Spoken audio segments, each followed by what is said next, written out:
Jordan 4 military blues, yeah, they like that. Oh, I love the smell of new shoes, cause they like that.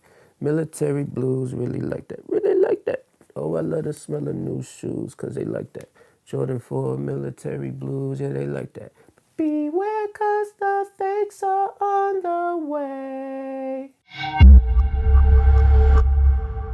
Yo, what's going on, folks? Retrospective Dave here, and in this video, we'll be legit checking the military blue Air Jordan 4. So first, you want to make sure that you have a woven footbed with white threading. There are no red lines featured this time around, at least on this particular pair, and I'll go more into detail about that in a few minutes. Also, you want to make sure that you have Dream Cell inserts. So your sizing sticker should be placed below the Nike logo. I know sometimes stickers can easily be removed or fall off, but for this particular sneaker, especially if you're buying it brand new, the sticker should be placed underneath the Nike logo. So as for the Nike logo on the insole, it does have a matte finish and it's semi-durable to the touch. So if you're casually wearing this shoe, then it should not peel away easily. Also, make sure that the fabric on the insole and the fabric behind the tongue have the same shade of blue. So when it comes to the production dates on your shoes, you want to make sure that your left and right shoe have the same production dates. The dates that you see on screen here may not match the ones that you see on your pair, but your left and right shoe should have the same production dates. In the event that your shoes do not have the same production dates, that doesn't mean that the shoe is necessarily fake, but it is becoming a standard for the left and right shoe to have the same production dates. So the factory code on my pair reads LN3 and it was produced in China. Because this was a general release, I do anticipate to see a lot of different factory codes out there. Of course, you have LN3, you might have LNM, LN4, SZ, VW1. VW1 is the one that features the red lines on their footbed. So if you wear a men's shoe, then you'll most likely have one of these 5 factory codes. All right, folks, moving on to the upper of the shoe. The gray mudguard is made up of very short fiber nubuck, so don't expect to see too many finger strokes in the material. Maybe under the right lighting or depending on which direction you rub the material, you might see some finger strokes in there, but trust me, it's not going to be as noticeable as you think. And if it is very noticeable to you, then that's definitely